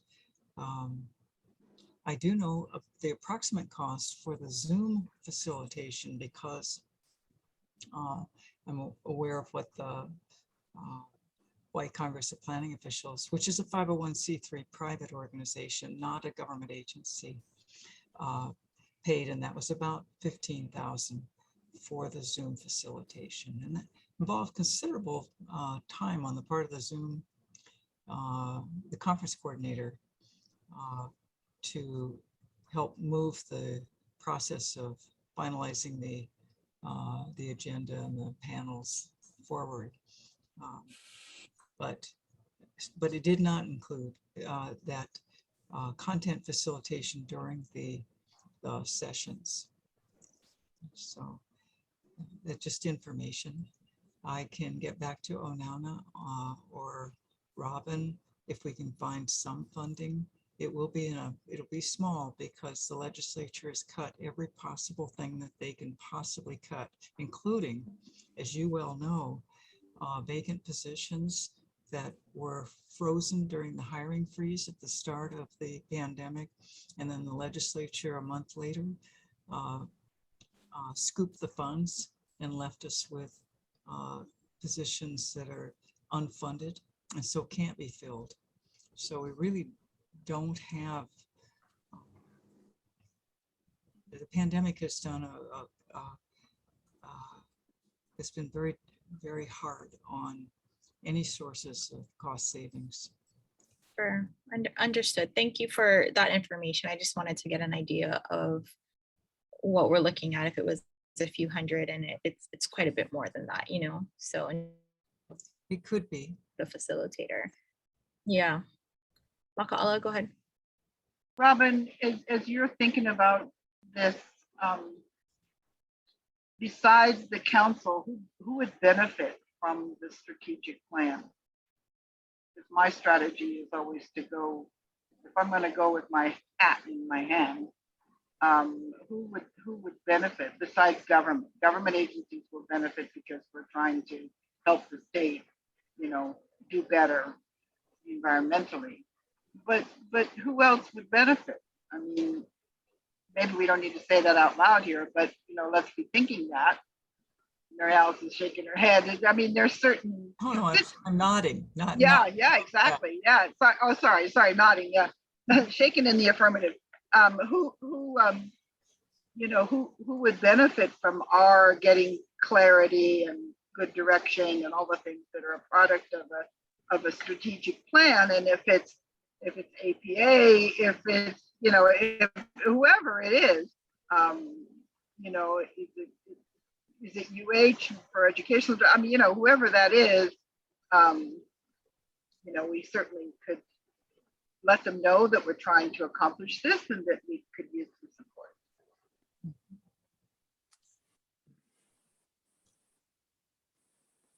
I have to think about that, Maka'ala. Oh, I'm sorry, Roy. Go ahead. Well, go ahead. No, I've talked Well, enough. I was just gonna say is like everyone, I think environmental groups can benefit from it. General public, a lot of agencies. I think well my basic thing is, well, I was wondering why would call it a retreat. I was thinking of it, it's kind of like a forum where we getting input and then trying to prioritize or getting recommendations on how we can do things better. And not necessarily just with environmental council, but I think in general. And how we can be more effective and get things done better within the as far as environmental protection. And as I mentioned in the past, I just see everybody's going in all different directions. The environmental groups are suing the government agencies and so on. And there's just to me, just a lot of wasted effort. And if we can prioritize things and everybody move in the same direction and fund things that are most important, then we just get more things done efficiently. And the environment benefits and everybody benefits. You spend less time, less money, and get more things done. So, You know, thank you, Roy. We all know this. This is the perfect time to do some planning. Maybe the retreat is the wrong term. Maybe it's a fall forward. That's a really good point, Roy, because we're not going backwards. But so much has changed in the Environmental Council, even the name. And now we have a new group under which we work, and the legislature made some significant changes in us. And so those surveys showed us that there are massive expectations way beyond what we have the resources or capacity to do. So a conversation about, well, given what we are required to do, how do we do that? How do we, at the same time, one of the key parts of any kind of conversation for me will be, how do we communicate better with the agencies and the groups that we impact about what we can do and what we cannot do? So back to the facilitator, and I know I don't want to take up too much more time on that, and this really will be a major conversation at the next session, but just from this conversation, I think you can see the value of a strategic planning committee, because somebody's got to answer these questions for us. And you know, doing this without a facilitator will be a challenge on Zoom. So I think we have to find somebody who can do it. I'm perfectly capable of doing the content part. I'm totally incapable of doing the Zoom part. So maybe it would be a partnership. I don't know, but we needed some of your input on this. Yeah, I'm thinking that we can probably figure out the Zoom part in terms of how to set up breakout rooms, that kind of thing. If you're willing to do the content part, Robin. I mean, I'm willing to take a Zoom tutorial or whatever we need to do. We're not going to get $15,000. Let's be realistic, and that seems very steep to me, for us to spend on kind of our first retreat or call forward, whatever we're going to call it. That was over. That was 5 sessions. Right.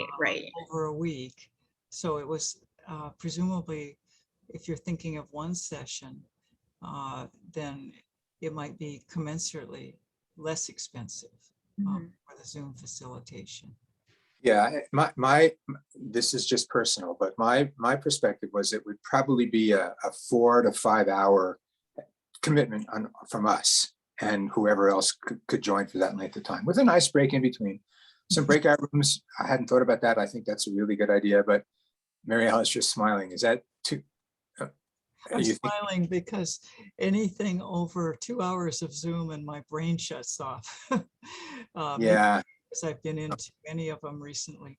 Well, maybe we could do like 2 hours in the morning and then 2 hours in the 2 hours in the afternoon or something like that. But I'm not seeing 3 or 4 days. I watched my wife participate, and she really was impressed with the Zoom part of that planning conference. She said it was an effective way to do it. I did not participate, but yeah, Onana, if we can get someone, maybe it's you and Les, to manage that part of it. And then if we get a group together to do the planning, which I would think would have to be a committee, or if we're going to set up a pig, we'll talk about that next week, but to figure out what the agenda is going to be and what the process will be. Right. Don, go ahead. Oh, you're on mute. I wanted to say, I did really appreciate the HCPO, but, I had a really hard time getting the links in the morning. And I actually had to end up calling the conference person, which, I don't know if you guys realize this, but I don't know how many students you took advantage of, me sponsoring them. But if I was a student, I probably would have been like, if this is how it's going to be, I don't even want to watch the conference. So, I think the conference has to be easygoing and the links have to be there. And, I kind of felt like for me, I couldn't even get on some of the sessions for HCPO. But I will say that I have, through another project for the county, we used a consultant, and she was fun. She had games and stuff like that.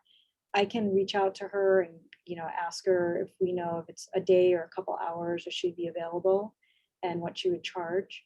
And that's kind of what she does is, she runs like conferences and stuff like that. So she did our Vision Zero for Maui County, and she was really great. But I just wanted to kind of throw it out there. There's a more definitive time, how many hours, what month, that would really be helpful. So then I can reach out to this person or anybody who does Zoom stuff and see if they're available. And then I think what would be very helpful is maybe if we took the strategic plan from last year and, maybe highlighted ideas beyond what the PIG has said, the PIG committee, regarding, additional directions we want to go in or what you want to see 5, 10, or 20 year for the strategic plan or strategic areas. Thanks, Don. That would be helpful. Yeah, if you can reach out to that person too, and we can just get, quotes from a couple folks. But good point on, we need to set what our parameters are so that we can actually, find out what it would cost to have somebody else facilitate it. And if not, is it something that we can handle internally? Mm-hmm. So just to wrap this up, so I think there's some more on the agenda still. If you would think about those 3 questions, please, and let's continue this. This was a very good, I found this very helpful. Let me just remind you what they are. What questions do we want answered when the retreat is POW? Are there individuals that we should make sure to invite personally because it will be open to the public? And should we have a Zoom experience facilitator? And then we'll have that conversation as part of the motion for the strategic planning committee, because we'll have to talk about what's the purpose of the strategic planning committee. And to me, it would be first step would be to help plan this retreat. Dawn, unofficially, just speaking from my planning background, my sense would be that we would need December and January to do the planning because we only meet once a month. And the retreat would be late in the winter, early, like maybe February or March. Okay. That makes sense. Just so you know, I won't be available in May because we're trying to plan to go somewhere. You can't. That's. I'm sorry. I'm canceling your passport for that. No. As you're not here, Robin, right? Right.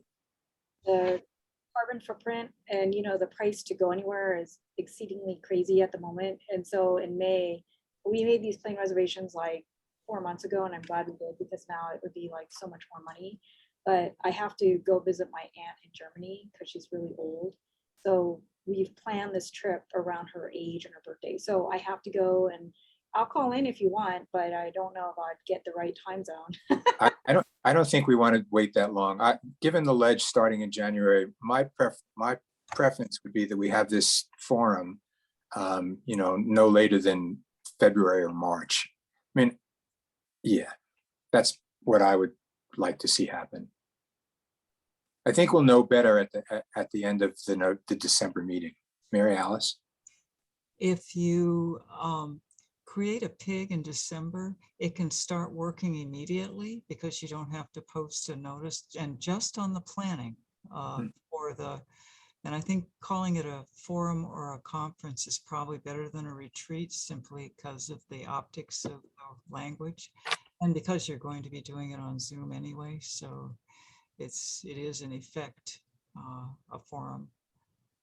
But then you can create a standing committee. I think that's the term you're using as an ad hoc committee, which is, has to have the agendas posted and open to the public for what you do with the results of the forum. Because that would be, and then that does provide members of the public an opportunity to, participate and comment. So what you're saying, if I understand what you're saying, we would set up a PIG to just plan the retreat. Yeah, it's a single charge. It's something you can do quickly. Now the 3 meeting rule is challenging because that's 1 meeting to appoint and create the charge, 1 meeting to report, and then a 3rd meeting to vote. But if you're doing something that doesn't require a vote, that also I think could shorten it. But if you create a standing committee, you can in December. You can also meet immediately within 6 days because you have to post the agenda prior to 6 days prior to the first meeting of the standing committee. So I guess either way would work. Just, one way is involving the public and the other way is just getting the logistics out of the way. That's an interesting thought. That's a good thought, Mary Alice. So on that timeline, Robin, we'd have a meeting in December to create a PIG if that's council's pleasure. You guys could start working on it. You could also create a standing committee at the same meeting. Yeah. Just to have both. And then so you guys would work through December. January, you'd be ready to report on, this is assuming a PIG. January meeting, you'd be ready to report on what your recommendation is for the forum out of that. And then February, we'd vote. So presumably we could have a forum in March. So February. Yeah, or later in February, right? Mm-hmm. So timeline wise, it could work.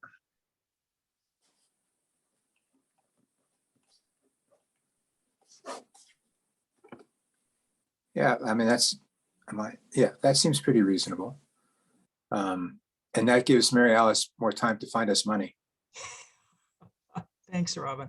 You're welcome. I don't mean to put you on the spot. I understand completely. I mean, we've been in this conversation with the Department of Health. We clearly understand.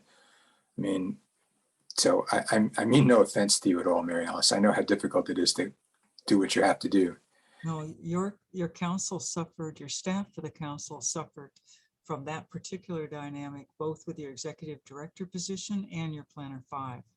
So I think it's time for a break for this council because that was a pretty rough haircut, frankly. Well, let me suggest we do it that way, Onana. I think that makes sense. Again, I would just ask all of you to think about those questions. We still need to discuss them. It would really be informative to a pig to have you talk about those 3 things. So I guess that's enough for now, Onana. Are you okay with that? I think that makes sense. So my thoughts are based on this discussion is we'll agendize both creation of a pig and a standing committee at the December meeting. Whether or not that standing committee meets, you know, they don't need to meet monthly, you Right. know, but we can have it as a post, you know, forum planning committee. Okay. All right, Don, you had something? Yes, I was gonna email the person who did our, the Maui County project, and I'm wondering who I CC. Is it Robin or you? Or I'd say Robin. You can do it to me, Dawn. That's fine. I'm email her now. Okay.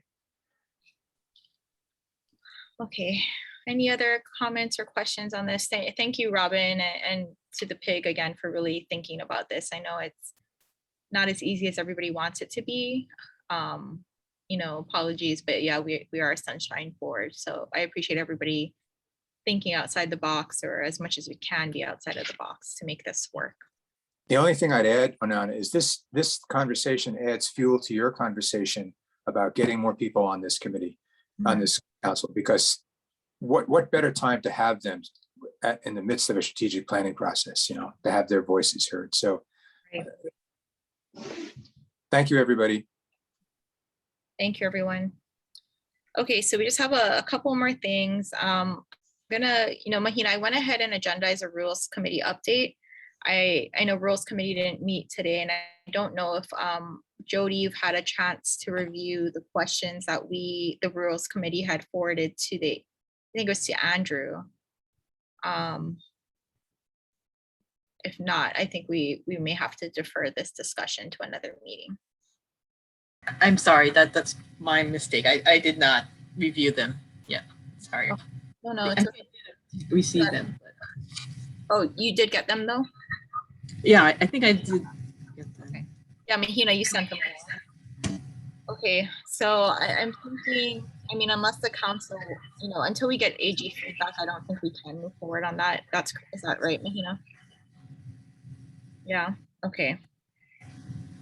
So if we can go ahead and defer item 9, and then Jody, circling back, was that enough time for you to research if I can just go, if I can write a formal letter on behalf of the council? I mean, I'm gonna send Sharon an email after this on appointing new members, but were you able to find any, you know, exceptions for administrative communications or whatever we're gonna call it? Yeah, I didn't find anything, so I real quickly talked with some other people here, and the suggestion is that either have the staff or the chair write the letter, and I know, and I mentioned that folks didn't want to wait another month, but it can be ratified at the next meeting and do it in that way. Okay, that makes sense.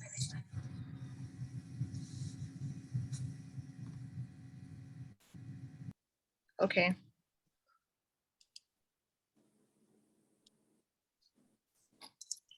So I think that has to be the way we go then to get this done quickly, is I can draft something up and shoot it out, and then we can ratify it at the next meeting. Everybody on board with that? I think that's a waste of 30 days. Well, no, it means we can get the letter out now. Oh, you But don't You don't have to. vote on it next meeting. You ratify last year. I'm always gonna have taken. Okay. It's not something we should be doing as a matter of practice regularly, though. Yeah, we try to avoid this. Okay. Yeah. Okay. Our next meeting is set for December 7th, 2021. I think we'll go back to our regular meeting time from 1 to 3:30 p.m. for the full council. I know we will have an exemptions committee meeting. I know, are you gonna be meeting on December 7th? Yes? Yes, Oh, we'll be sorry. doing the autopsy on our December 1st. Okay, what about rules?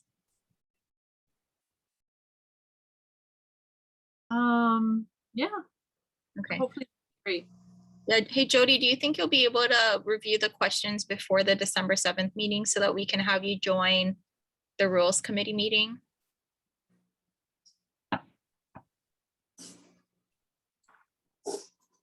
Yeah, okay.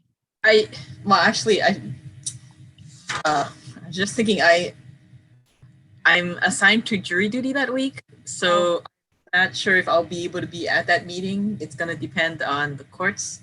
I can get an attorney to cover another AG to cover the meeting.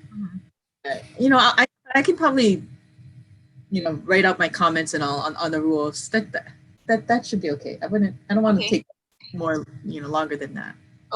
Okay, yeah, that's fine for that. Thank you. Okay. They let AGs serve on juries?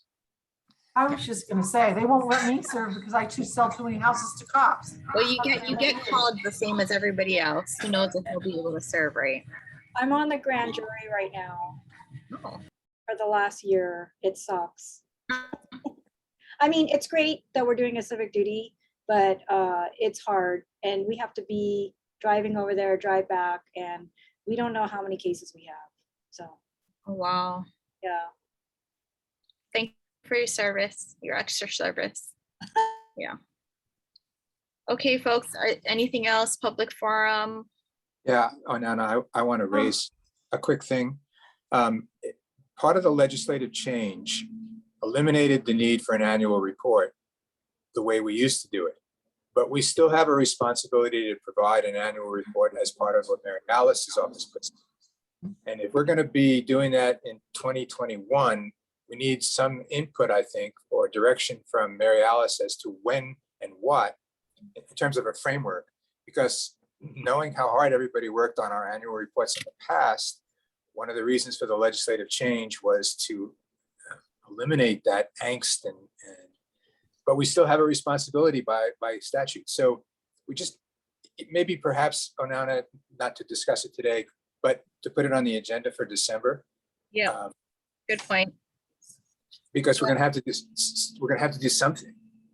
No, that's right. And Mary Alice, yeah, if you can think about it before the next meeting on what format you would require from the council and when our deadline would be to you in order for you to get yours done on time. Will do. Yep. And lastly, the legislative committee, I think for the moment you might include it. That is to say, it would be useful if those of you with great legislative ears, Makaala and Mary in particular, would kind of start scouting around so that you might hear what kind of environmental issues might be coming up. Onana, you and I might talk to Ms. Lowen and Mr. Gabbard about, are they planning anything? So we might need a legislative committee if we're hearing anything. Okay, I'll add that for the December meetings. And Mary, you had your hand.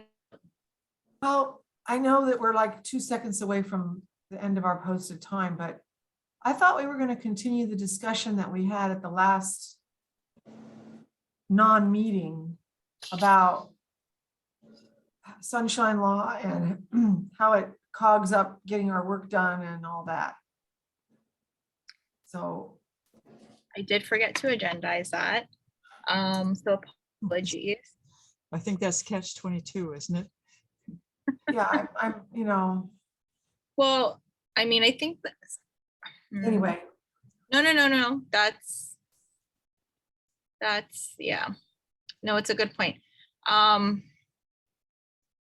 well, I can't add new action items. Jody, can we talk about this?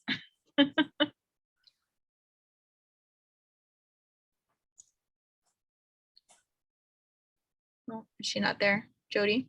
No, I'm here. That's a good question. She's taking a step drink before she answers. Yeah, yeah. We can amend the agenda with a vote of 2/3 persons to which the committee is entitled. If it doesn't, it's not something of major import and it doesn't affect a significant number of people. You want to amend the agenda, maybe? Yeah, do you want to put that into a motion, Mary? I mean, we have until 2:30, so we have time.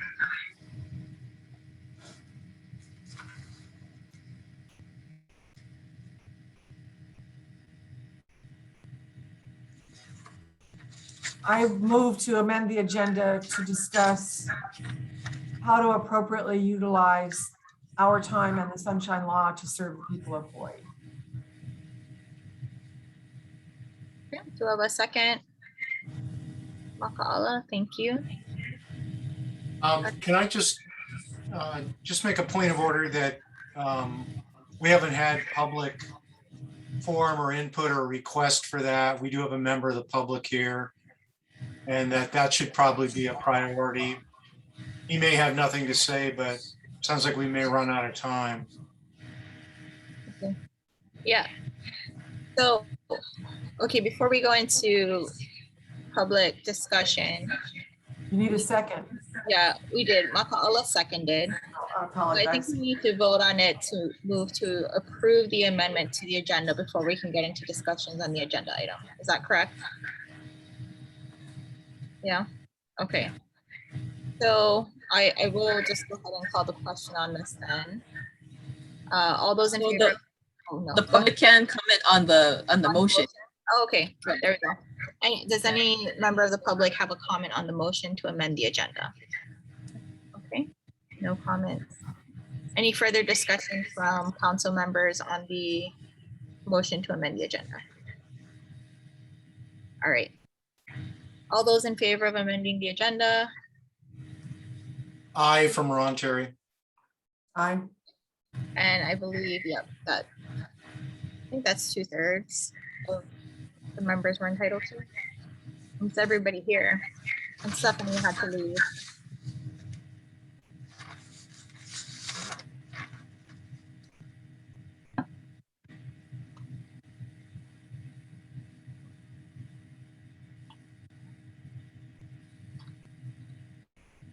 So I guess it's technically slightly less than 2/3. It's exactly 60%.